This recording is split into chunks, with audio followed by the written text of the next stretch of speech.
reprendre nos travaux avec l'audition aujourd'hui de M. Bernard Schmitt, qui est président de Vosges Nature Environnement, membre du collectif O88, de M. Jean-François Fleck, c'est bien dit, c'est bien prononcé, vice-président de l'association France Vosges Nature Environnement, et de Mme Maïté Muscat, coprésidente de l'association Lorraine Nature Environnement. Madame, Monsieur, je suis tenu à vous rappeler qu'un faux témoignage devant notre commission d'enquête est passible des peines prévues aux articles 434-13, 434-14 et 434-15 du Code pénal. Je vous invite à prêter serment de dire toute la vérité, rien que la vérité, en levant la main droite et en disant « je le jure ». Et avant, vous appuyez sur le bouton pour qu'on puisse... Allez-y, monsieur. Voilà. Je le jure. Je le jure. Je le jure. Merci beaucoup, Madame, Monsieur. Et également, je dois vous demander si vous auriez d'éventuels liens d'intérêt avec l'objet de notre commission d'enquête. Madame. Aucun lien d'intérêt, monsieur. Une zone d'intérêt, mais aucun lien d'intérêt. Aucun lien d'intérêt. Merci beaucoup de vos réponses. Donc, je vous rappelle rapidement pour les internautes, parce que je me permets de rappeler que cette audition est retransmise sur le site du Sénat, que donc, le Sénat a constitué le 20 novembre dernier une commission d'enquête sur les pratiques des industriels de l'eau en bouteille. Au début de l'année 2024, les médias ont révélé les pratiques illégales de certaines entreprises du secteur des eaux embouteillées, en particulier le recours à des traitements interdits sur des eaux minérales et de source. Notre commission d'enquête vise à faire la lumière sur ce dossier sous réserve des éventuelles procédures judiciaires en cours. Mes chers collègues, notre audition du jour est consacrée à une table ronde des associations de défense de l'environnement. Pourriez-vous, à tour de rôle, nous présenter les caractéristiques et les enjeux prioritaires relatifs aux exploitants embouteilleurs de votre territoire? Certains d'entre vous ont été associés à la conclusion de la convention judiciaire d'intérêt public entre le procureur d'Épinal et Nestlé Water Supply Est. Pourriez-vous revenir sur ces modalités et les mesures de réparation mises en œuvre? Comment êtes-vous, en tant qu'association associée à la gouvernance locale de la gestion de l'eau? Estimez-vous que les embouteilleurs s'engagent suffisamment en faveur de la préservation de la ressource en eau? Voici quelques thèmes sur lesquels notre rapporteur, et je lui fais confiance, va vous interroger.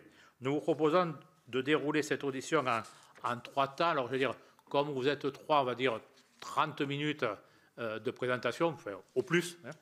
Puis notre rapporteur, bien sûr, vous posera les questions qu'il souhaite, et puis également nos collègues présents, et je les en remercie, pourront également vous poser des questions. Donc, Madame, Monsieur, vous avez la parole.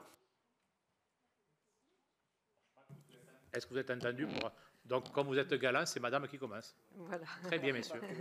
C'est pas seulement ça, c'est parce que je suis coprésidente. C'était une façon habile de vous présenter, Madame. Merci, monsieur. Voilà, je suis coprésidente de Lorraine Nature Environnement et donc je m'exprime à ce titre. Donc, Lorraine Nature Environnement est une fédération d'associations de protection de la nature et de l'environnement des 4 départements lorrains: la Meuse, la Meurthe-et-Moselle, la Moselle et les Vosges. Elle réunit sous les mêmes valeurs plus de 60 associations ayant pour la plupart d'entre elles un agrément préfectoral pour porter ce titre d'association de protection de la nature et de l'environnement. Ces associations adhèrent à nos objets statutaires, dont je vous propose quelques extraits, car ça a à voir avec ce qui nous occupe aujourd'hui. Protéger, conserver et restaurer les espaces et les milieux naturels, la diversité et les équilibres fondamentaux écologiques, l'eau, tant de surface que profonde, l'environnement au sens large en zone rurale et urbaine. Un autre objet est de lutter contre les pollutions et les nuisances, défendre, accompagner et promouvoir la sobriété, défendre en justice l'ensemble de ses membres et leurs intérêts. Et nos statuts précisent que nos actions sont empreintes d'un esprit de stricte neutralité vis-à-vis des formations politiques et confessionnelles. Nos moyens d'action figurent également dans nos statuts, dont ceux-ci: contribuer à définir les objectifs et les moyens d'une politique régionale conforme à l'objet statutaire défini, maintenir un contact permanent avec les pouvoirs publics et les organismes privés pour réaliser son objet statutaire et exiger la stricte application des sources de droit international, du droit de l'Union européenne et du droit interne en la matière, ou leur amélioration, notamment par des actions en justice. Contribuer à informer et sensibiliser les administrations, les élus, les associations et le public. Intervenir par tout moyen d'information, de proposition ou de droit pour prévenir ou limiter les financements ou les aides, y compris les exonérations ou autres avantages financiers, dont peuvent bénéficier les opérations ou les ouvrages susceptibles de porter directement ou indirectement atteinte à son objet statutaire. Et enfin, LNE est une des fédérations constituant France Nature Environnement Grand Est, membre de France Nature Environnement. Notre rôle vis-à-vis de nos adhérents. Nous sommes à la disposition, en soutien de nos associations membres, y compris sur le plan juridique, et donc en contact régulier et solidaire avec les associations locales faisant des constats d'atteinte à l'environnement qui peuvent les amener à porter plainte et aller en justice. LNE emploie une juriste travaillant en étroite collaboration avec les associations et avec les avocats spécialisés en droit de l'environnement.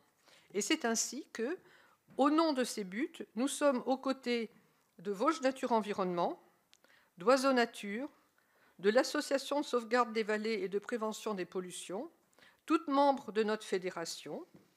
Et ces associations ont constitué un collectif au 88, avec en outre une association de protection des consommateurs, et avec LNE et FNE apportant son expertise juridique, elles ont réagi au non-respect de la réglementation.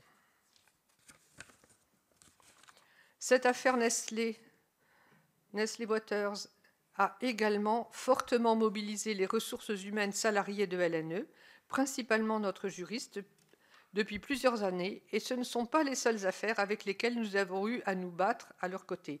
En effet, je pense qu'il faut le dire, que pas moins de 14 affaires ont mobilisé avec plus ou moins d'intensité nos salariés au cours des 6 dernières années, dans le département des Vosges, pour des questions d'eau, de non-respect de milieux humides, mais aussi d'urbanisme ou d'atteinte à des espèces protégées. Nous n'en avons pas fini avec Nestlé Waters.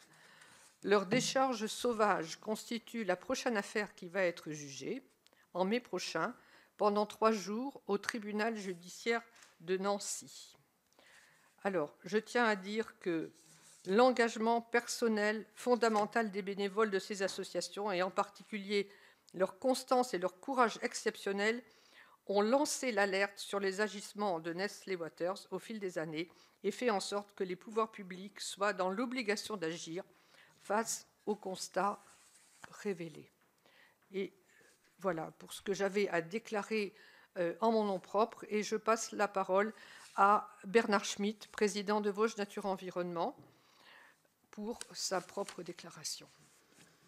Merci Maïté, merci Monsieur le Président, Monsieur le rapporteur, messieurs les membres de la commission d'enquête, de nous permettre de nous exprimer. Il y a aussi des dames membres, mesdames et messieurs les membres. Mesdames et messieurs de la commission, si vous le permettez, je m'adresserai plutôt en ce moment aux personnes qui se connectent ou qui verront la diffusion de cette séance par le biais d'un podcast et qui ne sont sans doute pas dans la complexité du dossier comme vous pouvez l'être.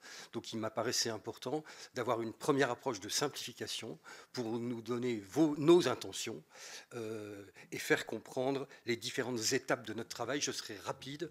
Et c'est Jean-François Ça peut être aussi intéressant pour les membres de la commission d'enquête, parce que tout le monde peut-être n'a pas la technicité du projet. Donc pour leur culture générale, ça va accroître encore leur culture générale. Mais ils deviennent des spécialistes de l'eau bouteille, de l'eau minérale en bouteille, mais ça permettra. Voilà. Donc allez-y.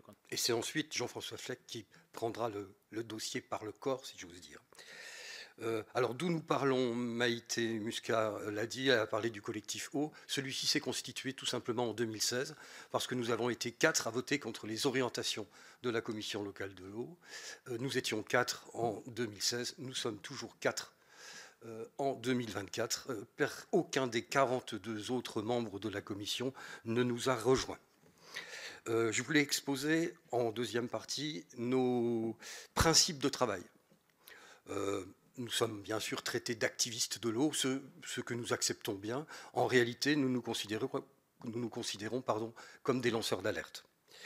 Pour dire que nous ne faisons pas état de conviction, mais bien de valeurs liées à l'éthique. Je pense à l'eau bien commun inaliénable, je pense à la loi de 2006 avec ses hiérarchies d'usage de l'eau qui n'a jamais été respectée dans les Vosges. Ensuite, des critères scientifiques. Collectivement, nous disposons d'une réelle expertise scientifique. Des universitaires travaillent avec nous. Nous savons traiter les données, les interpréter, etc.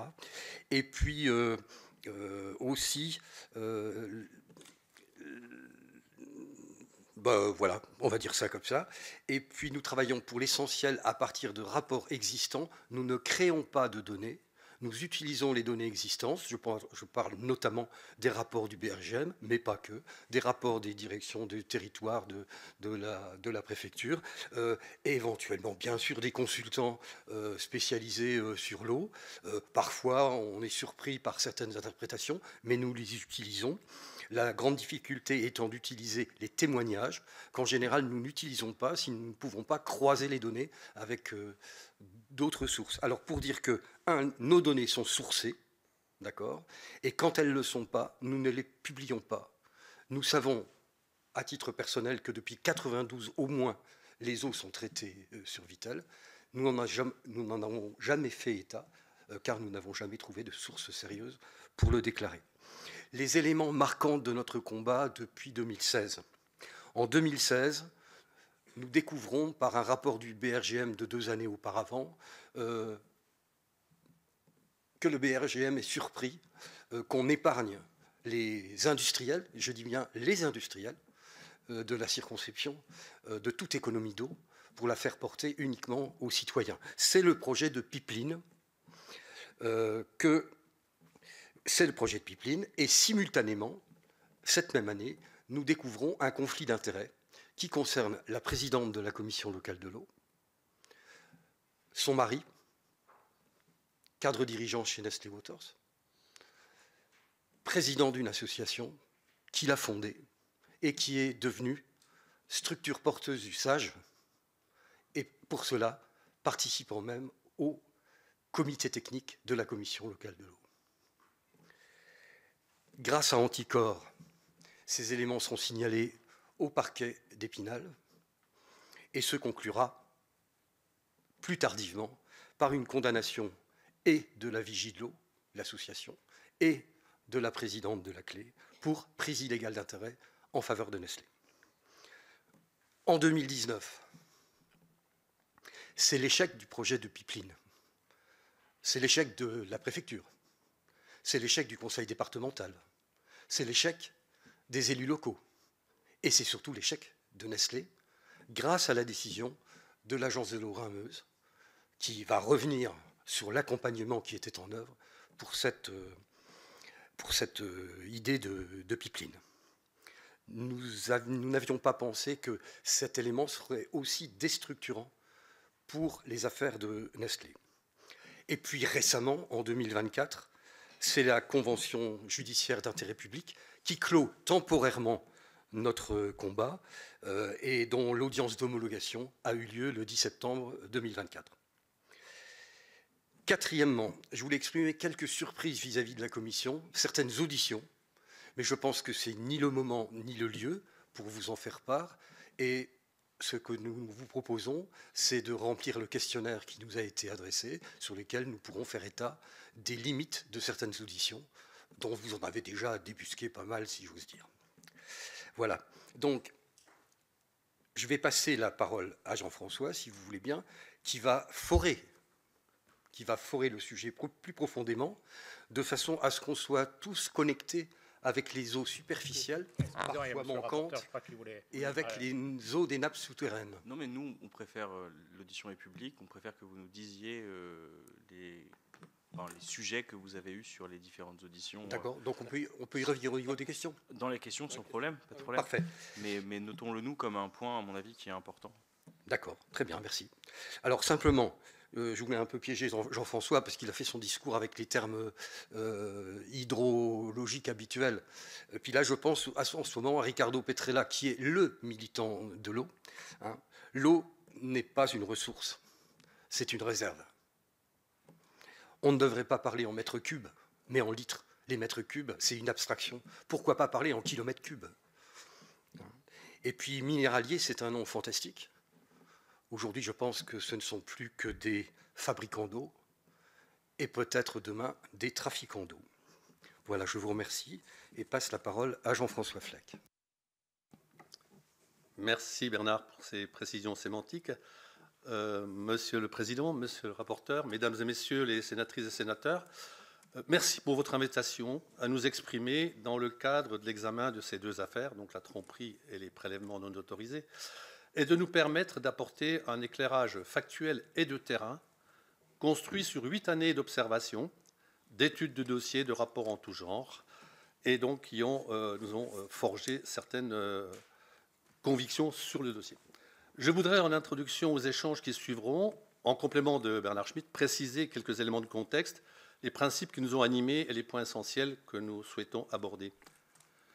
Concernant notre positionnement et la loi sur l'eau, je ne reviendrai pas avec les priorités énoncées par Bernard Schmitt, avec les principes éthiques qui nous animent, l'eau bien commun, inaliénable, mais je voudrais préciser que quand on a élaboré notre positionnement sur ces bases, on pensait que le bon sens et le respect de la loi, de la réglementation, pouvaient être compris par tous les acteurs, quels qu'ils soient, et qu'on pouvait travailler collectivement dans cette direction. Ce n'est pas tout à fait ce qui s'est passé, et la priorité qui a été donnée, c'est celle du maintien de l'économie, de son développement sur le territoire. Voilà. Le contexte hydrogéologique, ça peut paraître compliqué, mais en réalité, ça ne l'est pas trop. Mais par contre, c'est important d'apporter quelques précisions parce que on aborde la réflexion souvent en silo, en parlant d'une nappe profonde, en parlant d'une nappe supérieure, sans faire le lien avec le fait que ces nappes locales sont en lien entre elles, qu'elles communiquent, et que quand on parle de la nappe profonde pour trouver des solutions, en arrière-plan, de la part des acteurs essentiels, il y a la prise en compte de la nappe supérieure, mais on ne le dit pas. Donc c'est extrêmement important de savoir ce que c'est, ce complexe multicouche. On a une nappe profonde, la nappe des GTI, pour laquelle il y a eu un SAGE, donc tout un travail pendant 13 ans pour trouver des solutions à son déséquilibre, à son épuisement. Et cette nappe, elle est captive, ça veut dire qu'elle ne communique pas avec les cours d'eau. C'est une eau millénaire, de très grande qualité. C'est une réserve d'eau qui est très importante pour l'avenir, notamment dans le cadre du contexte du réchauffement climatique. Les nappes supérieures qui sont en lien, qui alimentent pour 50% cette nappe profonde, sont des nappes dites libres. Ça veut dire qu'elles se rechargent très rapidement, qu'elles communiquent avec les cours d'eau, qu'il y a des échanges qui se font entre ces différents milieux aquatiques. Et donc l'attitude qu'on a à avoir par rapport à ces nappes et à leur préservation n'est pas la même, bien évidemment. Alors, autant pour la nappe profonde, on a des études précises du BRGM avec les données, le renouvellement de la nappe, les usagers.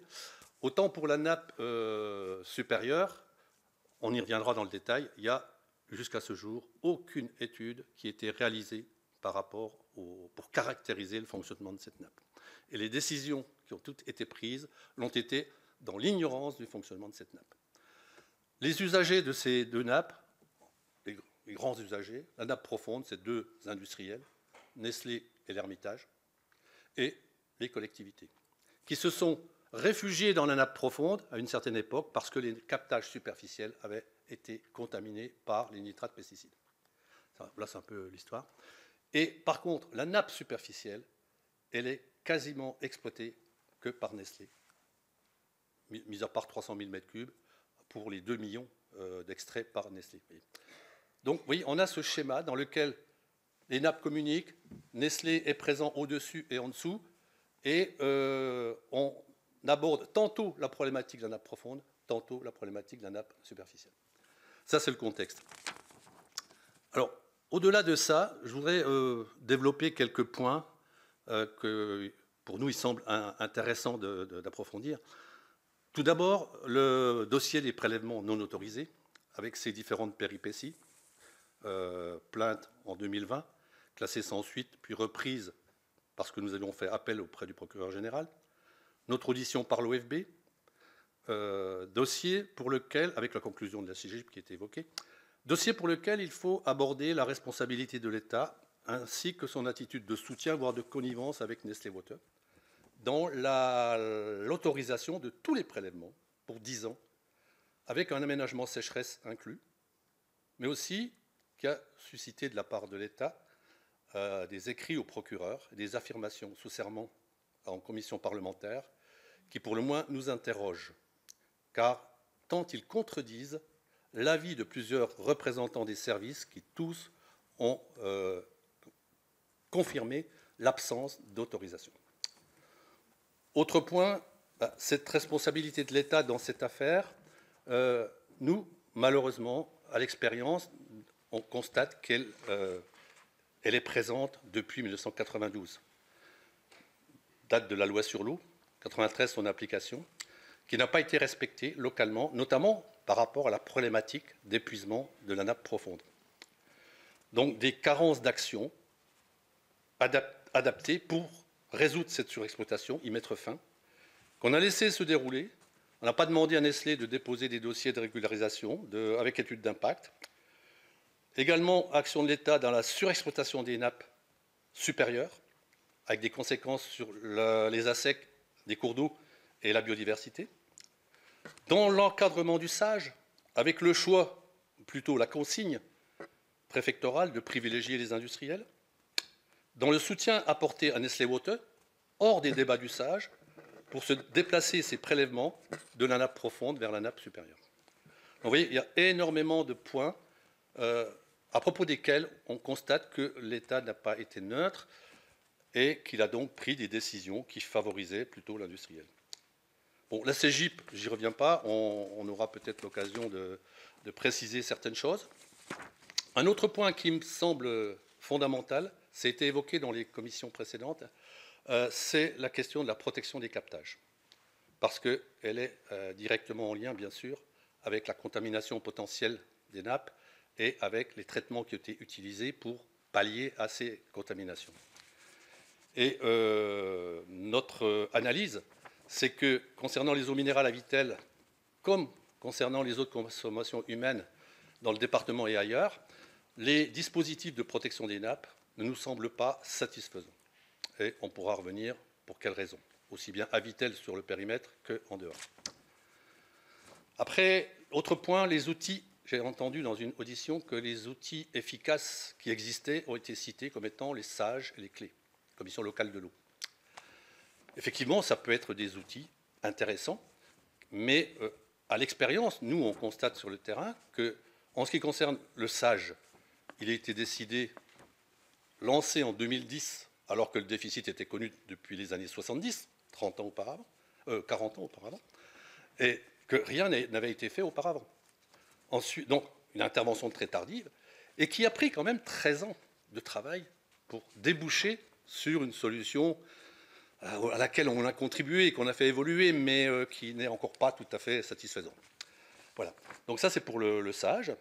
La structure porteuse, Bernard Schmitt en a parlé avec son caractère, qui a été condamné pour prise illégale d'intérêt, donc avec les liens directs entre ceux qui l'ont mis en place à dessein, ceux qui ont participé à l'élaboration du projet de pipeline qui est relaté dans le rapport du BRGM, et cette donc, structure porteuse qui a été financée par Nestlé aussi, etc. Donc on voit bien qu'il y a une absence totale de neutralité et d'indépendance de la part de cette structure qui aurait dû l'être pour rassembler les acteurs et essayer ensemble de trouver les bonnes solutions dans l'intérêt général pour résoudre cette problématique. Et beaucoup à dire aussi sur le fonctionnement de la commission locale de l'eau, dans laquelle on s'est senti très très peu représenté, bon, il y a des questions de structure où on a peu de représentants de la société civile, mais où on est mélangé avec les usagers industriels. Enfin, il y a des choses certainement à revoir. Mais au-delà de ça, cette commission locale de l'eau qui aurait dû aborder la problématique de manière neutre, de manière objective, en posant le problème et en disant maintenant, ne préfigurons pas de la solution à adopter, c'est-à-dire respecter la consigne de protection des industriels à tout prix, pour protéger le développement économique local. Et à partir de là, bien évidemment, on serait trouvé les seuls à être scandalisés par le projet de pipeline, alors que tous les autres acteurs étaient en accord avec ce qui était proposé, à savoir aller chercher de l'eau en dehors du territoire pour permettre la poursuite des prélèvements, voire leur augmentation pour les deux industriels, l'Hermitage, la fromagerie et Nestlé. Donc on s'est retrouvé dans un contexte minoritaire, mais ça c'est pas le problème, mais où il n'y avait pas d'écoute possible par rapport à ce qu'on proposait comme alternative. Et donc on a dû travailler en dehors de la commission pour essayer de médiatiser un petit peu notre analyse et les alternatives qu'on proposait. Et c'est seulement à partir de 2018 que les choses ont transpiré un petit peu et qu'il y a eu des réunions publiques, il y a eu plein de choses. Et en 2019, bon, l'État et l'Agence de l'eau ont fait le constat qu'on ne pouvait pas continuer dans ce dissensus et que c'était ne pas respecter la loi sur l'eau finalement que de faire ces propositions. D'où la délibération qui a réorienté la commission. Voilà donc ce que je voulais dire en introduction. Donc des moments chauds pendant plusieurs années, jusqu'à ce que l'État et l'Agence de l'eau reconnaissent l'impasse du projet, et donc par délibération préconisent notre alternative. Une situation toutefois qui s'est apaisée au sein de la commission locale depuis, et aujourd'hui qui a un fonctionnement beaucoup plus donc, apaisé et auquel nous sommes invités régulièrement à participer pour donner la suite de ces programmes d'action. Voilà. Écoutez, parfait, parce que j'allais vous rappeler le temps, parce que dans mes obligations, c'est le rappel du temps, donc je vais laisser la parole à monsieur le rapporteur qui était impatient de vous questionner. Je le sentais à mes côtés, impatient. Vous avez la parole, monsieur le rapporteur. Merci, monsieur le président. Merci à vous pour vos présentations aux uns et aux autres. Peut-être commencer par la question de cette CGIP, de cette Convention judiciaire d'intérêt public, pour creuser un peu le point. D'abord, peut-être vous demander ce que vous avez pensé du recours à cette convention, ce que vous avez pensé du montant de l'amende d'intérêt public qui a été mise en charge de Nestlé Waters, qu'est-ce que vous avez pensé des mesures de compensation écologique et de réparation du préjudice écologique qui ont été exigées, qu'est-ce qui a été mis en œuvre à l'heure actuelle, et puis pour vous-même, estimez-vous avoir été correctement indemnisé par Nestlé Waters? Donc une question sur voilà, ce que vous avez pensé de cette CGIP, le montant, le préjudice, la réparation du préjudice, et pour vous-même. Alors si vous voulez, nous on a découvert cette procédure. C'est la première fois qu'on y était confronté. On ne savait pas que ça pouvait exister et que donc dans le cadre d'une plainte au pénal, on pouvait donc apporter des solutions en dehors du déroulement normal. Excusez-moi, est-ce que vous avez bien le micro parce que... Oui, alors je ne suis pas assez près. Peut-être voilà, parce que... D'accord, voilà. je me rapproche. Merci. Oui, donc c'est la première fois qu'on était confronté à ce type de procédure. Et quand nous avons été contactés, on a regretté un peu que ça se fasse dans la précipitation, où on a eu très peu de temps pour dire si on était d'accord avec le principe, la procédure ou pas.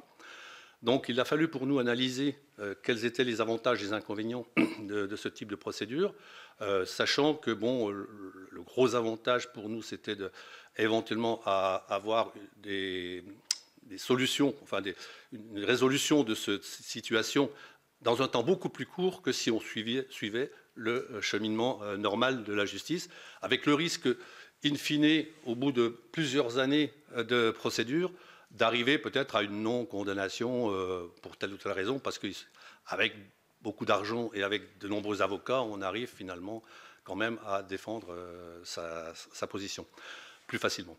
Et donc, on a accepté le principe dans le sens où ça permettait d'apporter des réponses rapides, d'avoir une sorte Alors, l'ambiguïté, c'est qu'on ne peut pas dire qu'il y a une reconnaissance de culpabilité puisqu'il n'y a pas eu de jugement. Par contre, il y a une reconnaissance implicite de responsabilité de Nestlé dans le sens qu'il accepte par une indemnisation et par une réparation du préjudice écologique. Il accepte donc des contreparties. Alors, au niveau des échanges avec le procureur et Nestlé, ça a été plutôt décevant parce que le procureur a eu beaucoup d'entretiens avec Nestlé, mais très peu avec nous. On l'a rencontré une fois et on a pu lui exprimer nos attentes, qui n'étaient pas seulement la réparation du préjudice moral par une indemnisation, mais qui était surtout la réparation du préjudice écologique.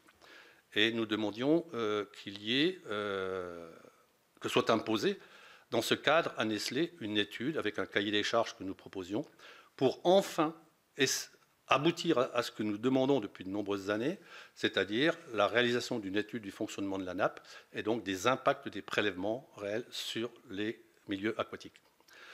Bon, ça n'a pas été accepté en ces termes. Le procureur a inclus...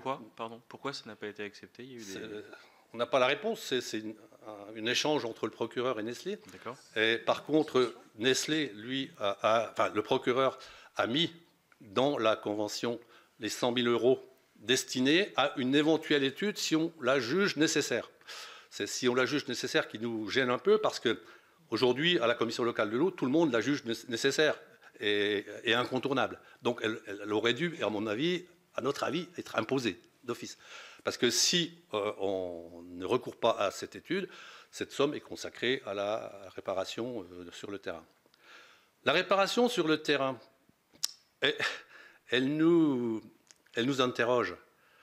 Bon, bien sûr que c'est intéressant de renaturer des cours d'eau, d'y réimplanter des ripisylves, de recréer des mares, etc., etc. Mais quel impact ça peut avoir si vous privez ces cours d'eau et ces mares et ces zones humides d'eau par des prélèvements au-delà du raisonnable, au-delà des possibilités offertes par la nappe? Ça n'a pas de sens. Donc, OK pour les réparations, mais nous, on demande qu'il y ait absolument cette étude qui caractérise les relations nappe-rivière. Alors, il y a des éléments qui avancent avec la pose de piézomètres complémentaires qui ont été imposés à Nestlé, mais toujours à Nestlé, sous le contrôle de Nestlé.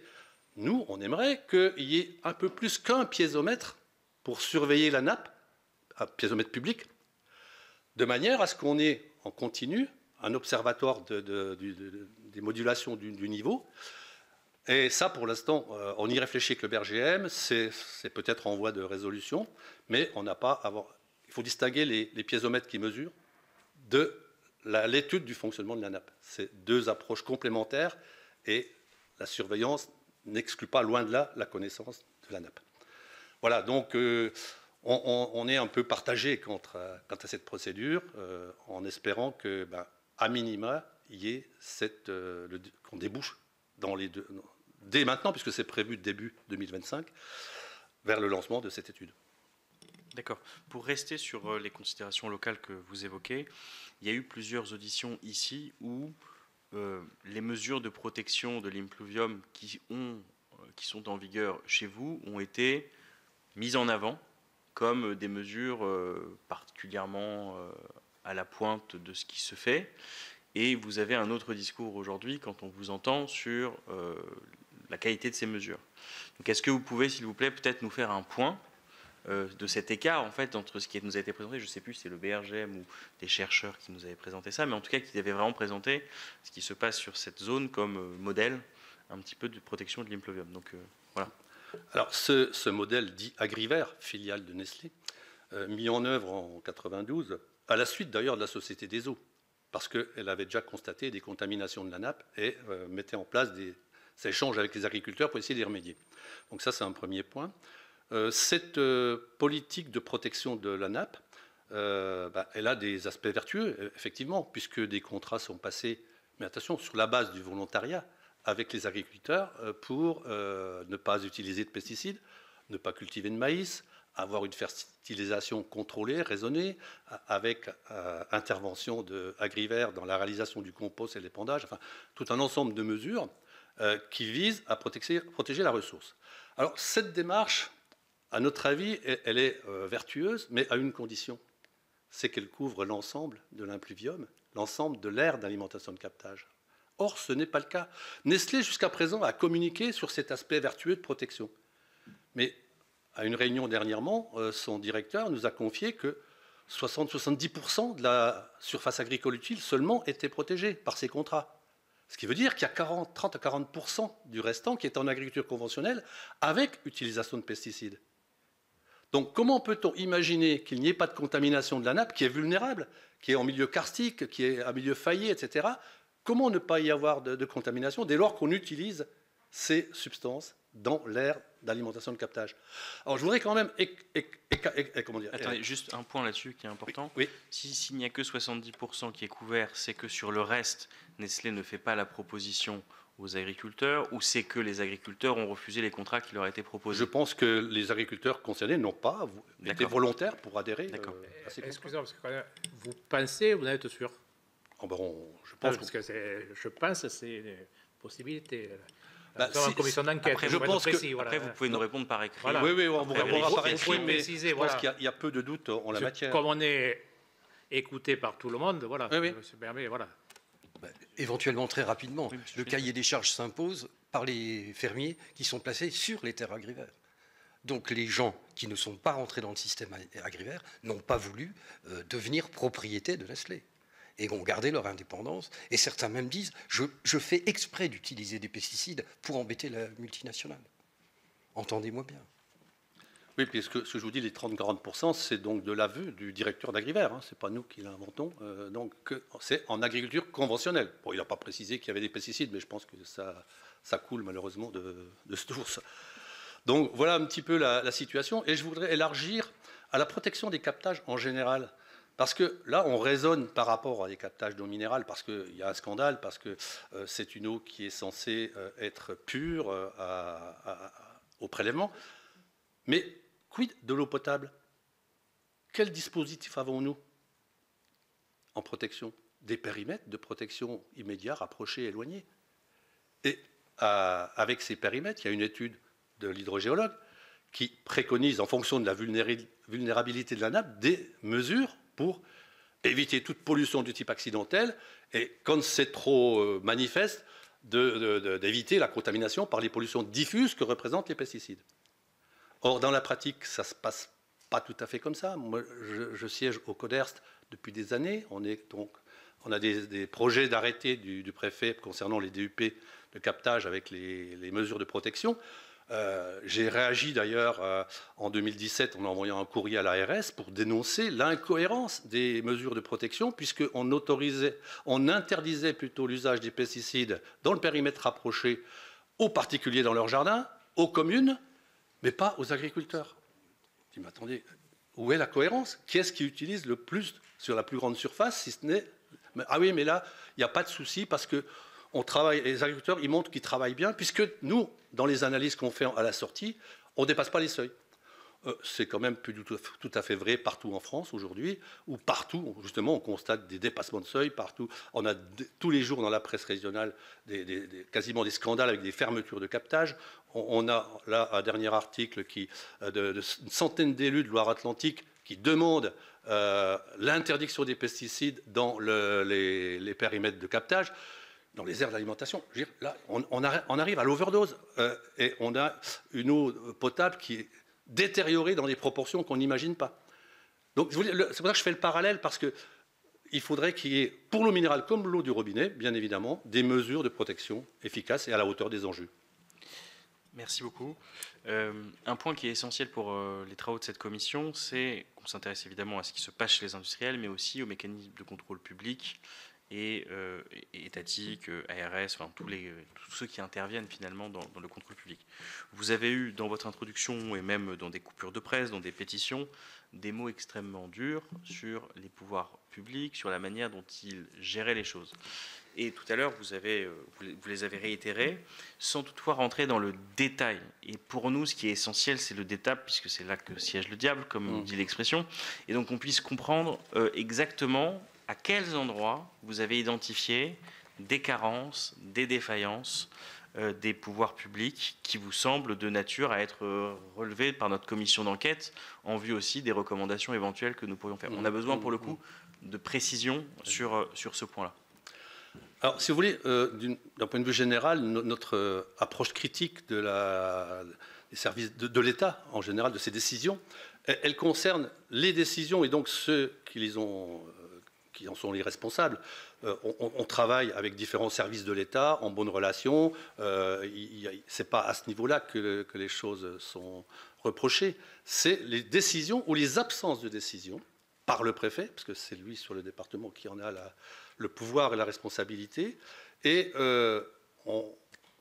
au-delà des prélèvements qu'on a cités, depuis 1992, nous, on regrette qu'il n'y ait pas eu d'intervention de l'État.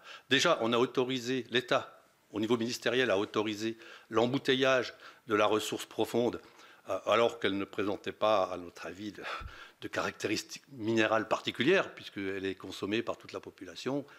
Pour nous, elle est identifiée comme haute consommation, quoi. Mais il y a eu cette reconnaissance au minéral, et alors que, à l'époque, était connu le déficit de la nappe, sa surexploitation depuis 1970 au moins. Alors, ce déficit de la nappe, il est caractérisé par quoi? Par des études? Ah oui, on a les schémas, les graphiques qui le montrent, qui sont élaborés par le BRGM, donc depuis les années 70. Hein. D'accord. Donc vous voulez dire qu'en conscience ou en inconscience, l'État a autorisé une exploitation de la nappe dont il savait qu'elle était structurellement déficitaire. C'est ça, voilà. À vous entendre, c'est ce type de décision que vous contestez. Voilà, dans le sens où on se réfère toujours aux priorités d'usage de l'eau, parce que dans cette nappe, il y a également les collectivités, il y a également une autre, donc la fromagerie, une activité économique. On considère que ces deux usages de l'eau sont prioritaires par rapport au troisième qui serait la mise en bouteille. Et c'est la raison pour laquelle, dans le but d'équilibrer la ressource, de ne pas l'épuiser, s'il y a un type d'usage qui doit être retiré, c'est bien celui de l'embouteillage avant d'agir sur les autres. Alors du coup, et vous dites que, alors c'est intéressant, donc pour le coup, donc l'État, que fait-il lorsqu'il y a un arrêté sécheresse, etc. On n'en est pas là. C'est-à-dire qu'en 1995, il n'y a pas eu de dépôt de dossier comme aurait dû l'être, de demande d'autorisation avec étude d'impact pour rentrer dans le cadre de la loi sur l'eau. En 2001, l'État a réitéré en autorisant un maximum d'1 million de mètres cubes pour Nestlé dans la nappe profonde, mais c'était toujours trop par rapport au déficit. Et c'est en 2010 que seulement le SAGE a été lancé pour trouver des solutions, alors que nous, on pense légitimement que le préfet avait le pouvoir, à un moment donné, de prendre des décisions pour un retour à l'équilibre beaucoup plus rapide, dans le sens de l'application de la directive cadre sur l'eau et du retour au bon état quantitatif des masses d'eau. Et aujourd'hui, le nombre de mètres cubes prélevés, vous semble-t-il, aujourd'hui, alors qu'on se parle, je ne connais pas le chiffre, peut-être vous pouvez nous l'indiquer, est-ce qu'il vous semble compatible avec la restauration de la nappe? Alors, aujourd'hui, on est arrivé par des restrictions successives des prélèvements Nestlé qui sont passés d'1 million à 500 000 et à 200 000, et par quelques économies, on arrive à 1,5 million à peu près des collectivités, entre 0,4 et 0,6 pour l'Hermitage, l'autorisation étant de 0,6, et puis le Nestlé 200 000. Si on fait la somme, on arrive en prélèvement réel à peu près à l'équilibre, encore un tout petit déficit. Mais l'objectif pour nous, ce n'est pas seulement l'atteinte de l'équilibre, c'est aussi de reconstituer le plus possible cette masse d'eau qui a été pillée pendant des décennies et dont le niveau est descendu de 10 à 15 mètres avec des conséquences qui sont importantes. Donc on n'y est pas encore. Et on considère que l'objectif doit être l'arrêt des prélèvements pour l'embouteillage. C'est à minima. Et avec des économies pour les autres usagers, sachant qu'il est prévu dans le projet de SAGE des transferts de prélèvements pour la ville de Vittel et Contrex à hauteur de 300-350 000 m3 dans la nappe supérieure. Mais ce qui est grave de la part de l'État, c'est que, comme je disais tout à l'heure, il n'y a pas eu d'étude de fonctionnement de la nappe. On part un peu comme ça, avec des modélisations. On n'a pas vraiment intégré complètement cette perspective de 300-350 000 prélèvements supplémentaires. Il y a bien une rétrocession de Nestlé, mais ça c'est en partie. Et on est dans cette situation où finalement on n'a pas tout remis à plat. On n'a pas tenu compte de... On s'est appuyé sur une étude que nous on qualifie de biaisée parce qu'elle n'a pas étudié dans la réalité toutes les relations nappes, cours d'eau dans les différents moments de basse, moyenne et haute eaux. Et en utilisant le BRGM comme caution, enfin c'est vraiment très compliqué cette affaire. Et aujourd'hui, on se rend compte que l'État a quand même autorisé l'ensemble des prélèvements Nestlé régularisés sur cette nappe supérieure, en leur permettant potentiellement une augmentation de 30% dans le contexte qu'on connaît, puisqu'ils ont une autorisation globale de 2,6 millions. Certes, ils prélèvent que 2 millions, mais ils peuvent augmenter sans faire de nouvelles demandes, puisque l'autorisation maximum est 2,6 millions. Et plus grave, à notre avis, pour échapper justement à la réglementation dans le cadre des arrêtés sécheresse, ils ont trouvé la solution, comme pour les bassines, d'autoriser des surprélèvements les 6 premiers mois de l'année, ce qui permet d'avoir des prélèvements moindres en période d'étiage, et donc dire, voilà, l'industriel, il a une action positive dans le cadre de l'arrêté sécheresse. Mais l'eau a déjà été prélevée alors qu'elle n'était pas nécessaire, qu'il faut la stocker.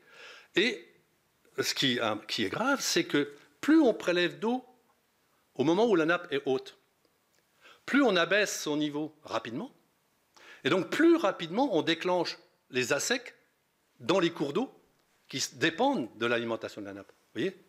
Donc c'est quand même des décisions qui sont relativement conséquentes et que nous on dénonce, c'est clair. C'est votre point de vue, mais ne croyez-vous pas que c'est plutôt, enfin, je sais pas, une bonne gestion de l'eau, parce que si on prélève plus quand il y en a, et on prélève moins quand il y en a moins, enfin, je sais pas, ça me paraît des fois du bon sens. Alors, vous savez, des élus, on est des fois du bon sens. Mais j'essaye de un peu de voir, parce que voilà. Non, mais ça, a priori, comme ça peut paraître du bon sens. Le problème, comme je vous dis, dès lors que ce n'est pas de l'eau qui est stockée comme ça, qui tombe du ciel, c'est de l'eau qui est dans la nappe, qui a rechargé la nappe. Donc qui lui permet d'être en lien avec les masses d'eau superficielles. Par la sécheresse, par la faiblesse des précipitations, ce niveau, il baisse, avec les prélèvements bien sûr. Mais plus vous augmentez les prélèvements en période où il y a de l'eau, plus vous abaissez le niveau et plus rapidement vous déclenchez des assecs qui n'auraient dû apparaître qu'au moment de la sécheresse. Vous comprenez ce que je veux dire ? Donc ça, c'est très important. Les assecs arrivent plutôt dans la saison. Oui, voilà. J'ai compris. Merci. Et ça, c'est constaté par le réseau Onde qu'a cité l'OFB dans son enquête. Donc, avec les assecs de cours d'eau, avec les atteintes à la biodiversité qui en résultent.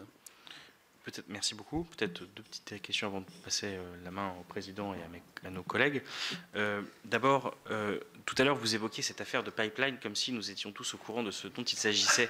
Je suis désolé, mais ce n'est pas le cas. Et j'ai l'impression que c'est un de vos grands combats et finalement que vous avez qualifié de grande victoire à la fin puisque vous avez obtenu l'abandon de ce projet. Est-ce que vous pouvez nous éclairer sur ce qu'il en a été puisque on n'est pas tout à fait aussi informé que vous sur ce sujet-là. Et pour finir, j'aimerais qu'on en revienne par là où on avait commencé, c'est-à-dire M. Schmitt qui me disait au début qu'il avait quelques remarques à faire sur les auditions précédentes et je les attends avec intérêt. Voilà. Oui, alors cette histoire de pipeline, c'est pour expliquer que, compte tenu de la consigne qui avait été passée de ne pas toucher aux industriels, de ne pas réduire leurs prélèvements pour retrouver l'équilibre, il fallait bien trouver d'autres solutions. Et comme les économies envisagées ne suffisaient pas à retrouver l'équilibre, il fallait qu'on puisse donner des substitutions aux autres usagers, notamment les collectivités.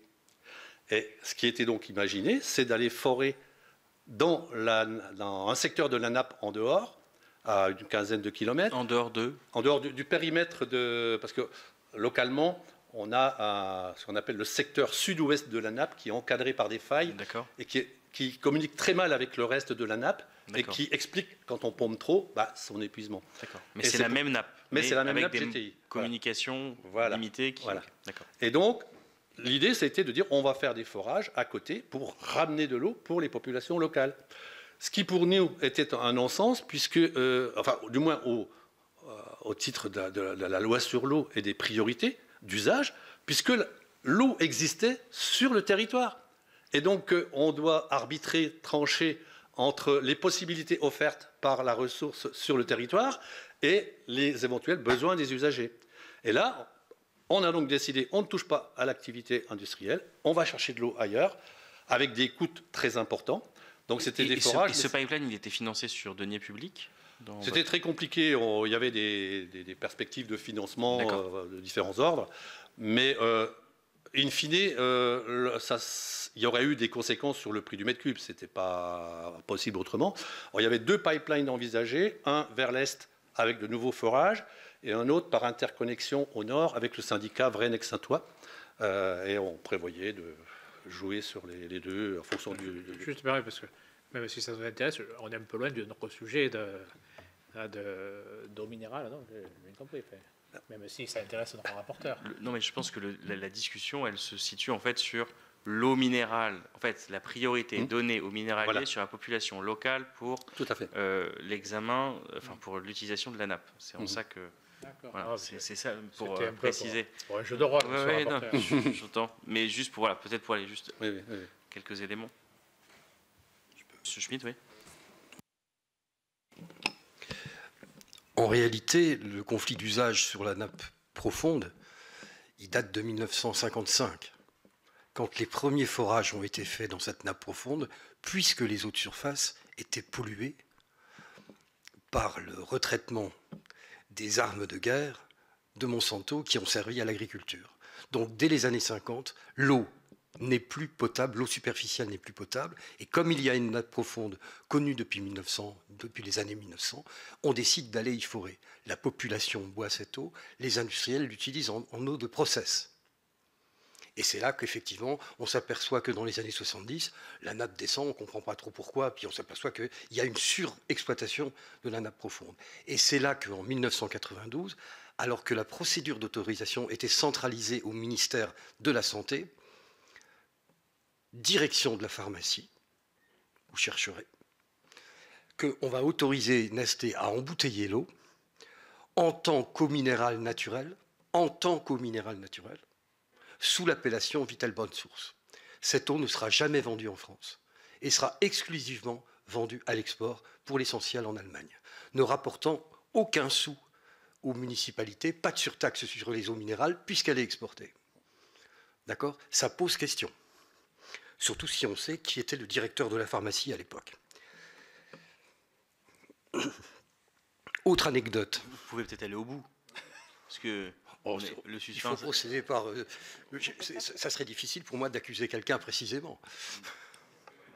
C'est quand même compliqué pour nous. S'il y a des suspicions, il faut aller jusqu'au bout.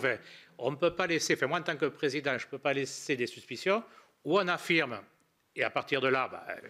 la possibilité de la diffamation, on assume, mais je ne peux pas laisser. Alors, ou vous retirez vos propos, et on considère qu'ils sont là, ou vous les complétez, mais je ne peux pas rester dans ce flou-là. Oui, mais je ne retirerai pas mes propos. Le directeur de la pharmacie à l'époque était Jérôme Cahuzac. Donc c'est sous sa responsabilité, quoi qu'il en soit, que cette autorisation a été donnée. Voilà. C'est clair. Après, si M. Cahuzac, qui bien sûr, le regarde, n'est pas d'accord, j'assume, il n'y a pas de problème. Voilà. En 2020... Vous ne pouvez pas rester dans ce flou-là, vous comprenez? D'accord, je comprends bien. Pour la clarté de la commission d'enquête, je suis un peu garant de l'institution. Voilà. En 2020, l'agence de l'eau Rhin-Meuse, suite à l'abandon de ce fameux pipeline qui est compliqué à comprendre, demande à l'Adréal de diligenter le contrôle des piézomètres de Nestlé. L'Adréal va confier cette activité à une société privée. Cette société privée se verra refuser l'accès de certains piézomètres. D'accord ? Et on demandera malgré tout à cette société privée qui se plaint de la situation de faire son rapport malgré l'absence de vérification de tous les piézomètres en raison de la puissance de Nestlé. Alors, pour faire le lien, Président, entre les forages irréguliers, les traitements et le pipeline, c'est la démarche et la procédure. Parce qu'en 2013-2015, il y avait donc examen des solutions à mettre en œuvre par le bureau technique, le bureau et le comité technique de la clé. Et au départ, le BRGM mentionnait la nappe superficielle comme ressource alternative potentielle comme substitution. Eh bien, et on pense que le choix et la décision n'est pas neutre, c'est que sur proposition du président Gauthier et ensuite de son adjointe qui l'a suivi, les deux présidents de la clé ont proposé de ne pas aller dans les Michel Calck, mais d'abandonner cette solution pour privilégier le pipeline. C'est-à-dire, ça pose quand même problème quand on sait la proximité de lien, le conflit d'intérêts entre Nestlé et les décideurs, et le fait que désigner la nappe superficielle comme nappe de substitution, c'est quelque part intervenir par rapport au monopole d'exploitation, entre guillemets, de Nestlé. Juste, vous dites qu'il y aurait une possibilité de conflit d'intérêts. Mais est-ce qu'il y a eu à ce jour, pour bien éclairer la commission d'enquête, est-ce qu'il y a eu une plainte? Est-ce qu'il y a eu une mise en examen? Condamnation. Une condamnation? Voilà, non. En 2021. 2021. D'accord, non. La présidente ainsi que l'association La Vigie de l'eau. 2021, la condamnation, et nous, on avait signalé en 2016. Mais par rapport à ce monsieur Gauthier, là, vous dites... Non, mais je veux dire, les liens de proximité entre, qui sont d'ailleurs révélés par Mediapart, hein, ouais, entre Nestlé et les acteurs élus et autres, et le fait que le mais des fois, des liens de proximité, regardez, je suis proche du rapporteur. Ça et en même temps, oui, voilà. Nous ne sommes pas toujours sur la même longueur d'onde, voilà. Pardon? Voilà, non, je suis proche du rapporteur, mais ça ne veut pas dire que nous sommes sur la même longueur d'onde. Voilà. Il n'y aura peut-être pas que de conflit d'intérêts entre nous. Voilà. Je n'y crois pas, j'oserais y croire. Merci beaucoup. Peut-être juste pour revenir, je disais de réinsister sur ce que vous avez entendu dans la commission d'enquête, parce que pour comprendre, pour aller au bout de ce sujet, et qui vous a interpellé, et par lequel vous avez commencé cette audition, avant que les collègues puissent intervenir. Ouais, merci beaucoup. Quelques exemples. Hein. Lors des auditions préalables avant Noël, le BRGM parlait des très nombreux piézomètres dont il disposait sur le secteur. Désolé, les nappes vulnérables dont parlait Jean-François Fleck tout à l'heure, un seul piézomètre public pour les nappes du Michel Calck. J'ai travaillé sur le sujet sur la base de données HADES avec 2 hydrogéologues qui m'ont dit mais c'est impossible. Il n'y a pas de secteurs en France qui sont abandonnés de la sorte. Oui, j'ai dit à Madame la préfète en séance de la commission locale de l'eau que l'État avait abandonné ses territoires à Nestlé. Elle a été incapable de répondre alors que son environnement lui demandait de répondre instamment. Premier exemple. Deuxième exemple, dans cette même audition, le responsable du BRGM, qui est un scientifique de très bon niveau, hein, je ne mets pas du tout en cause, il dit on fait des mesures mais on découvre les PFAS. C'est une plaisanterie. J'étais aux États-Unis en 2019 et au Canada. Ils sont sur le sujet des PFAS depuis 20 ans. Donc si on est un spécialiste de l'eau, on sait que les pollutions par les PFAS existent. Et en France, on a décidé de rechercher ces pollutions qu'à partir de 2026. Excusez-moi, c'est de l'enfumage. Le docteur en géographie qui a suivi, il existe, vous pouvez le lire, un article dans la revue The Conversation où il nous met en cause en tant que collectif notre surmédiatisation et l'incapacité des journalistes à juger de la situation. Je l'ai vu lors de votre audition, s'étonner des fuites publiques, il a raison.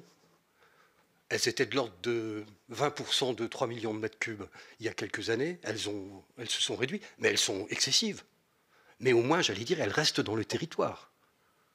Alors que la totalité des prélèvements de Nestlé quittent le territoire. Ce sont ces fuites-là qui sont des fuites majeures. Et il ne s'en émeut pas. Ça me scandalise. J'ai écrit à M. Foun, j'ai écrit à son université d'origine, Lyon Lumière 2, dont j'ai appris qu'il y avait beaucoup de financement par Nestlé. J'ai écrit à The Review Conversation, je n'ai aucune réponse à ce jour. Ça, c'était en septembre. Ce que vous affirmez, vous allez être sûr, parce que c'est des financements de Nestlé de son université. J'ai un ami qui dirige... c'est un peu comme c'est oui, c'est non, ou je ne sais pas. Voilà, oui, mais je mets... Parce qu'il va y avoir un procès, il va y avoir un PV. Sur le PV, c'est pour ça que je me permets... Voilà, vos affirmations par rapport au fait que Nestlé financerait l'université où ce monsieur enseigne, vous en êtes sûr à 100%? Je mets en lumière les financements, sans jeu de mots, je mets en lumière les financements de l'université Lyon Lumière 2 par Nestlé dans différents laboratoires. D'accord, ce sera sur le PV. Sur la commission pollution des rivières et des nappes souterraines. On parle beaucoup des polluants, jamais de leur origine. Je crois que le mot agriculture doit être prononcé pour la première fois par le sénateur Jacquin, si je ne me trompe. Des formations je vois Ici présent, Jacquin. Mais j'ai vu une question. Après, voilà, mais ici, les spécialistes des transports. Oui, mais donc, il a quelques connaissances. donc le terme agriculture n'est pas prononcé. Et quand donc le sénateur Jacquin pose la question, est-ce que le bio n'est pas une alternative au conventionnel, que lui répondent les scientifiques? Il y a le cuivre. Ah oui, c'est cas par cas. Mais, et donc exit l'épiphyte, exit. Je suis scandalisé.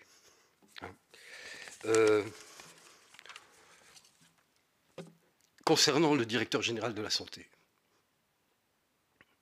qui ose affirmer qu'il n'y a pas de risque sanitaire. Mais c'est absolument incroyable.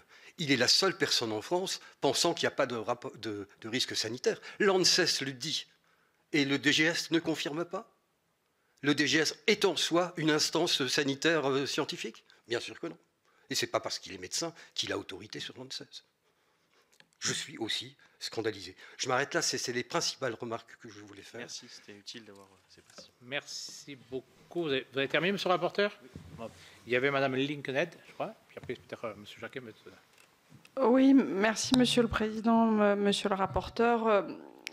Je vais essayer de poser une question finalement sous forme de reformulation pour être sûr de finalement avoir bien saisi ce que vous essayez de nous dire, n'étant moi-même pas spécialiste de ces questions qui sont parfois extrêmement techniques, extrêmement précises. Ce que je comprends de ce que vous nous dites, c'est que finalement dans cette affaire des Vosges en tout cas, vous reprochez finalement aux industriels ce qu'il est convenu d'appeler l'extractivisme, l'extraction capitalisme, comme on dit en bon français. Je vous vois hocher de la tête.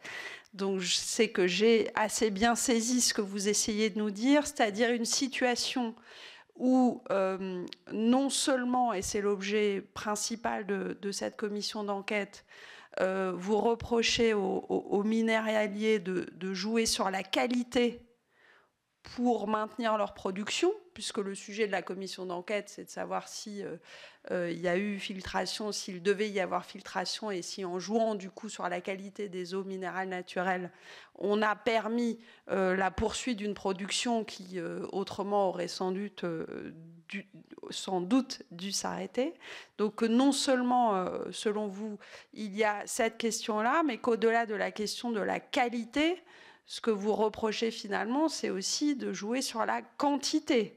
C'est-à-dire de reprocher aux industriels de produire plus d'eau qu'il n'y en a de disponible en tant que ressource ou de réserve, comme vous avez dit, en mettant du coup en danger la disponibilité en eau pour tout un territoire. Donc, est-ce que j'ai bien reformulé ce que je crois avoir compris de vos interventions? Merci.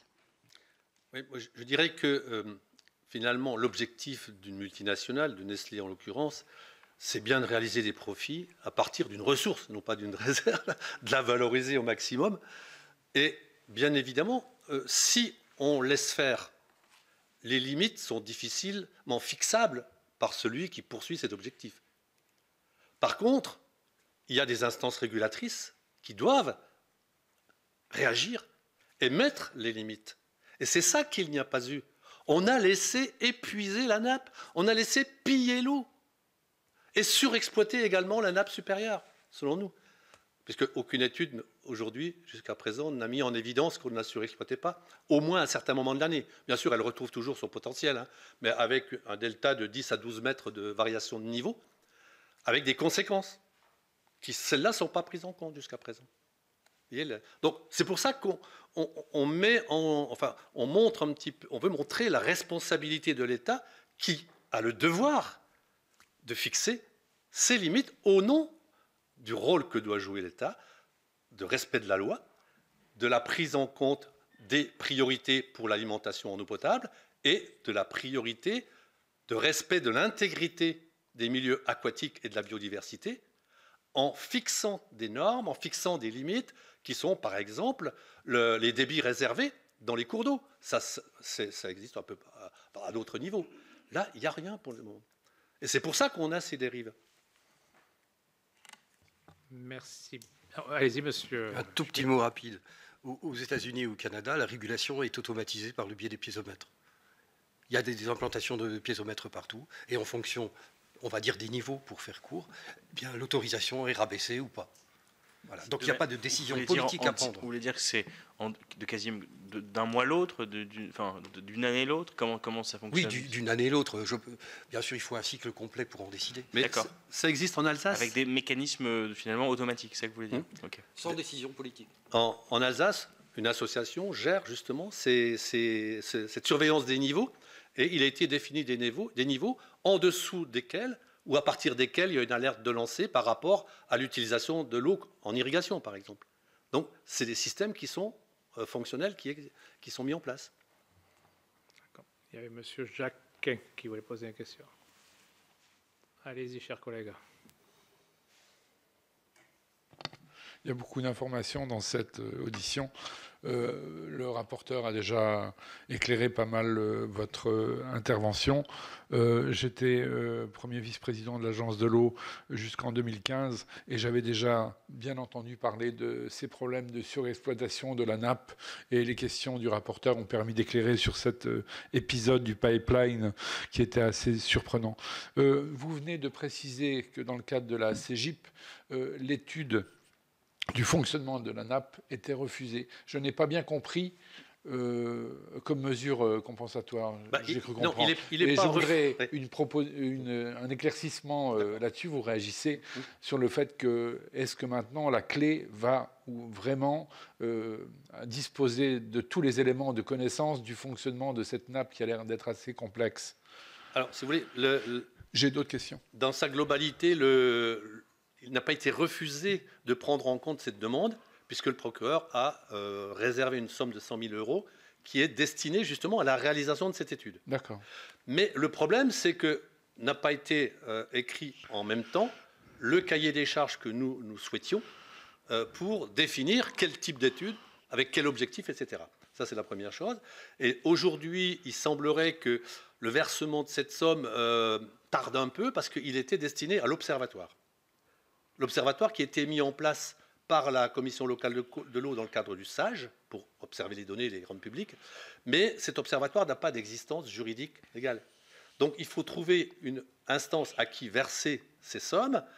Ça pourrait être le département, puisque le département est structure porteuse du SAGE et de la clé. À la clé, ça fait longtemps qu'on en discute, il y a consensus aujourd'hui pour justement procéder à cette étude. Mais on ne rentre pas dans le vif du sujet, dans l'objectif précis.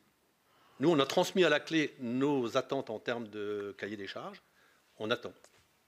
Et on espère que cette somme va servir à la réalisation concrète de cette étude.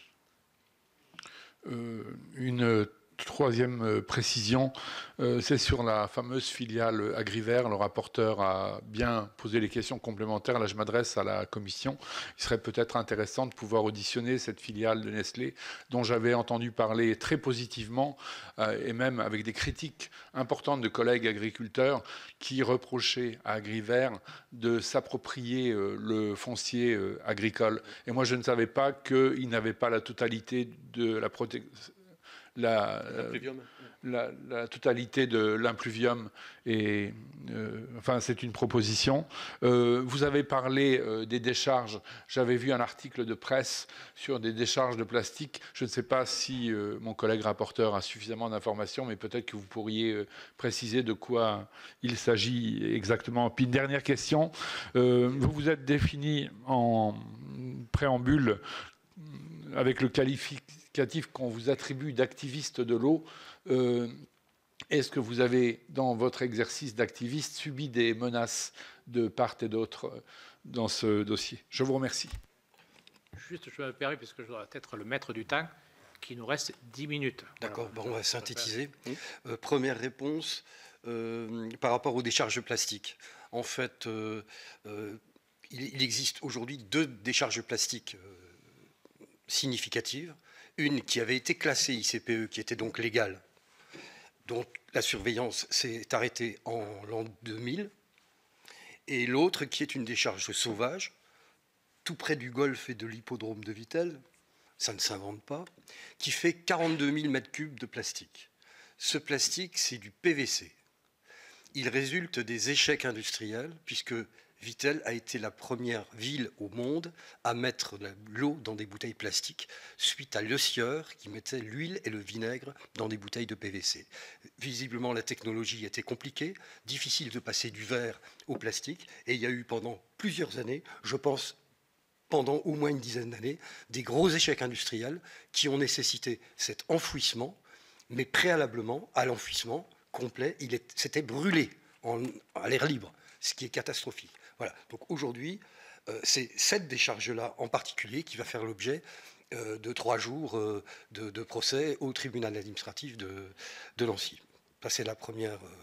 Et tout le monde parle des microplastiques, et je dois dire que le microplastique, c'est l'arbre qui cache la forêt des pollutions chimiques, parce qu'il y a des tas d'adjuvants chimiques qui sont plaqués sur les matrices polymériques de plastique qui donnent la couleur, la rigidité, la souplesse, etc. Et ces adjuvants plastiques se mélangent entre eux, se recombinent, on ne sait même pas en quoi et on ne sait pas les mesurer. Voilà. Nous demanderons leur évacuation. Deuxième point, les pressions. Alors, on a eu des pressions collectives, Jean-François ? Oui, c'est-à-dire que dans le cadre de la présentation de notre opposition, dans le cadre des argumentaires développés à différents niveaux ou des prises de position publiques, on a quand même fait l'objet d'accusations, enfin, de qualificatifs du type extrémiste, du type irresponsable, par des personnes qui ont quand même des responsabilités comme le préfet ou comme le président du conseil départemental, entre autres. Et bon, ça fait partie du jeu, entre guillemets, mais quand même. Et c'est pour ça que j'aime pas trop le terme d'activiste, parce qu'il est péjoratif, activiste, extrémiste. Excusez-moi de vous couper, mais M. Smith parlait de pression. Ce que vous venez de dire, c'est des déclarations. Enfin, après, on pense ce qu'on en veut. Oui. Hein, pression, pour moi, pour ça veut dire... Pour nous faire changer. Voilà, disons, c'était des... Parce qu'il faut employer le bon mot, parce que tout à fait d'accord. Le terme pression est un terme important. Moi, je connais la pression dans mon verre, mais ça n'a rien à voir. Oui, d'accord. Voilà, non, mais c'est une pression pression d'un point de vue juridique, en termes... Voilà, est-ce que vous avez eu des menaces directes ou indirectes de personnes par rapport à ça? Parce que c'est cela. Ce que vous dites par rapport à monsieur le préfet ou le président du département, c'est des déclarations. Voilà, après on n'a pas ce qu'on en veut, mais c'est autre chose. Pour moi, ce n'est pas de la pression. Mais une pression quand même qui était vécue dans une réunion publique, c'est l'intervention du directeur départemental qui est venu presque à l'agression pour m'empêcher de parler et qui a été raccompagné à sa place par le directeur de service des départements, en présence du préfet, de tous les élus. C'est quand même des démarches qu'on ne peut pas tolérer. Et par contre, au niveau individuel, je crois que Bernard Schmitt a vécu davantage de pression habitant sur place et étant davantage contre... Oui, alors il se trouve que j'habite en proximité. Je n'ai pas la chance d'habiter à Saint-Dié, loin de l'industrie.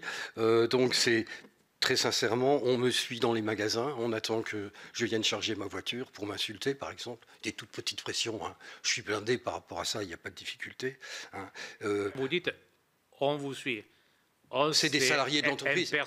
Ce sont des salariés de l'entreprise dont je ne connais pas le nom. Hein. Ce sont des pressions très indirectes. C'est sûr que c'est des salariés d'entreprise. Parce que je ne sais pas, si par exemple c'est monsieur le rapporteur qui vous suit, il n'est pas salarié d'entreprise. Je prends cet exemple-là au hasard. Je ne connais pas. Comme il était sur ma droite, c'est pour ça que je le cite en premier. Voilà. Mais je fais l'objet de pressions aussi anonymes, mais elles ne sont pas toujours anonymes. Donc des lettres ou concrètement des lettres. Et juste pour notre connaissance, par rapport à ces pressions, vous êtes allé à la gendarmerie ou à la police, déposer une main courante ou une plainte? Monsieur le Président, je gradue, si vous voulez bien. Non, c'est pour éclairer la commission, par rapport à ça. Mais j'y vais très progressivement. Hein. Et donc, quand il y a des tournages d'envoyés spécial, des gens s'arrêtent avec leur voiture pour dire que les journalistes sont stupides de nous interroger, que nous ne colportons que des bêtises, etc. Ensuite, il a été prévu une attaque de mon domicile sur les réseaux sociaux pour lesquels j'ai porté plainte. La plainte est en cours d'instruction, ça fait 1 an. Hein, et c'était dans une boucle WhatsApp. Et il s'est monté des pages Facebook contre moi, me citant nominativement. Après, c'est les réseaux sociaux, je ne sais pas ce qu'on peut en faire ou pas. Hein. Et puis surtout, les éléments d'insulte vis-à-vis de notre collectif et de moi-même sont parus dans la presse sous le nom des maires de Vittel et de Contrexéville. C'est-à-dire que eux, qui sont des élus légitiment les potentielles actions violentes de certains salariés de l'entreprise, dont je comprends l'énervement compte tenu de l'évolution. Quand vous voulez dire qu'il est légitime, vous pouvez préciser ? Qu'est-ce que les maires de ces communes... Je veux dire qu'une déclaration d'un élu qui est maire d'une ville et qui dit qu'on est des activistes, des idéologues, des fous, ça veut dire qu'on a le droit de les attaquer parce qu'on a tout faux. Hein. Et puis, j'ai reçu à domicile les menaces d'un fonctionnaire de police, devant témoin, qui m'a demandé si je n'avais pas peur, car une balle était vite arrivée. Voilà. Donc je m'arrête là. Rassurez-vous, je pense qu'on n'est pas encore au Mexique. Ce sont quand même des faits importants.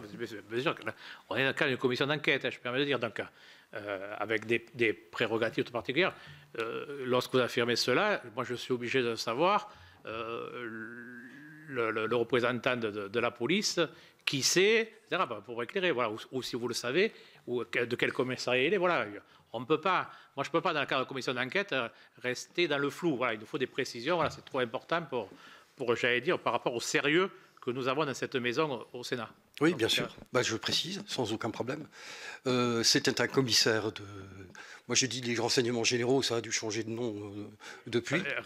Renseignements territoriaux, c'est bien. Renseignements territoriaux, avec un de ses adjoints qui venait de la préfecture des Vosges. Sert du commissariat, vous êtes à côté de quel commissariat? C'est le service de la préfecture, service de police. Attendez, est-ce que vous pouvez revenir sur les faits? En préfecture, il n'y a pas de service de police à ce jour. Enfin, les seuls services de police qu'il y a eu, c'était dans les années 40, rattachés aux préfectures. On en est heureusement fort bien loin. Voilà, territoriaux. Ce qui est évoqué, c'est les renseignements territoriaux. Mais même les renseignements territoriaux sont rattachés au commissariat ou à la gendarmerie du coin. Voilà, ils ne dépendent pas de monsieur le préfet. Voilà, donc ce que vous dites, monsieur Schmitt, oui, c'est que des gens sont venus chez vous, ces 2 personnes, c'est ça? Devant témoin, qui était témoin de cette scène? C'était l'adjoint des renseignements territoriaux. D'accord. Un adjoint. Qui pourrait en attester? Ça, c'est son problème. Peut-être il ira. D'accord. D'accord. Et donc, vous dites que chez vous, ils sont venus chez vous et vous ont dit... Après que je leur ai offert un café. Après que vous leur ayez offert un café, ils vous ont dit qu'une balle était vite arrivée, c'est ça vos mots? Le commissaire, qui ne disait rien, m'a tout à coup regardé. J'étais dans une conversation badine avec son adjoint. Il m'a regardé, il m'a dit « Vous n'avez pas peur ?» Alors j'ai dit « Non, j'ai pas peur. Il y a 2 policiers armés qui me gardent, c'est formidable. » Et là, sans plaisanter, il m'a regardé sévèrement. Il m'a dit « Vous savez, une balle est vite arrivée. » D'accord. Et ils étaient chez vous, je vais jusqu'au bout. Ils étaient chez moi. Ils étaient chez vous dans quel cadre? Ils étaient chez vous parce qu'ils venaient prendre des informations, des renseignements territoriaux sur... ou le café, comme dirait dans le président. Cadre d'une visite amicale du policier qui a l'habitude de prendre contact avec moi quand on fait une manifestation ou autre, qui m'a proposé de passer à la maison parce qu'il venait à Vittel, pas pour me voir, m'a demandé s'il pouvait prendre un café à la maison. Et j'ai donc dit oui, et c'est là que est survenu ce que je viens de vous narrer. Et est-ce que vous avez porté plainte pour ces faits?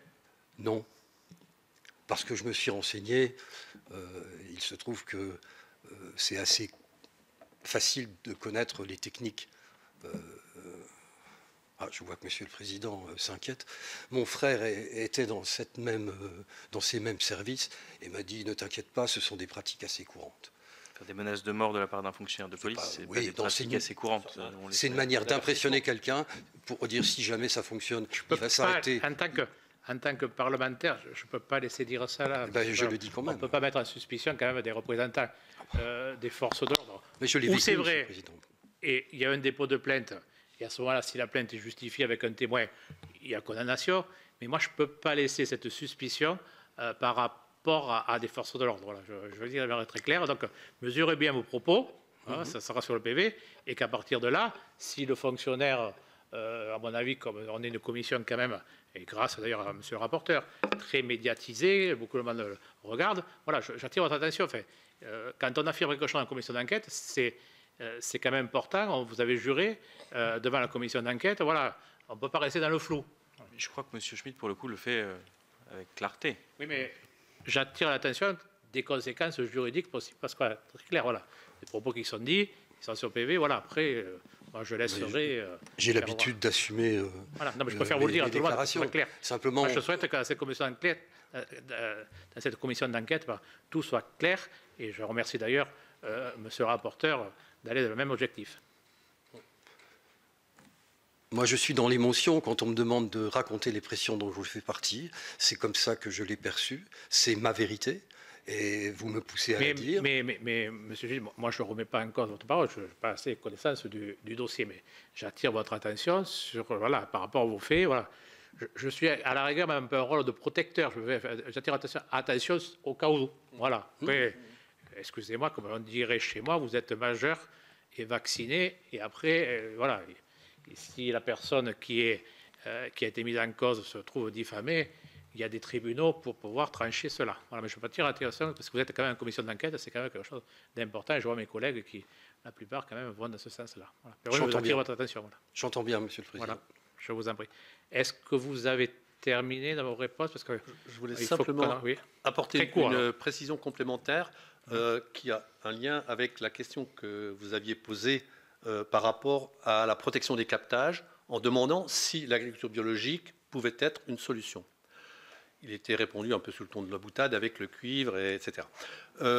Ça nous a quand même quelque peu choqués, parce que je participe à des commissions, des copiles de captage prioritaire, et un jour j'ai posé la question à la représentante de la Chambre d'agriculture par rapport au retour d'expérience qu'ils avaient pour la protection des captages en fonction des activités, du type d'activité agricole. Et elle m'a dit, mais vous savez, on sait faire, il n'y a aucun problème pour protéger la ressource avec des pratiques vertueuses. Simplement, c'est une question de volonté politique. Ça, c'est un premier point. Deuxième point, c'est les expériences qui fonctionnent. Il y en a en France, avec Haute-Paris en partie. Il y en a surtout une que tout le monde doit connaître, c'est ce que fait Munich depuis 30 ou 40 ans, avec succès, qui a aidé les agriculteurs, qui a fait le choix d'aider les agriculteurs dans le changement de leurs pratiques, plutôt que de mettre en place une unité de traitement de l'eau. C'est un choix qui n'était pas un choix écologique et agricole, c'était un choix qui était économique. Excusez-moi, mais je ne voudrais pas que mes collègues ratent les QAG. Et il y a un temps d'importance, surtout l'arrivée de notre cher président. Donc, est-ce que vous pouvez conclure, monsieur le Président ? Bien sûr. Très rapidement, on pourra vous communiquer les rapports, les dossiers qui l'expliquent. Et aujourd'hui, économiquement, il est évident qu'on a intérêt à faire de la prévention par la protection des captages plutôt que d'envisager la filtration, les traitements de l'eau. Et c'est possible. Ça fonctionne. Très bien. Écoutez, merci beaucoup, madame et messieurs. Et je donne rendez-vous à nos collègues à 16h30 pour ceux qui le pourront, à salle 263, donc c'est la salle de la Commission de développement économique où on auditionnera des associations de consommateurs. Donc merci beaucoup et à tout à l'heure.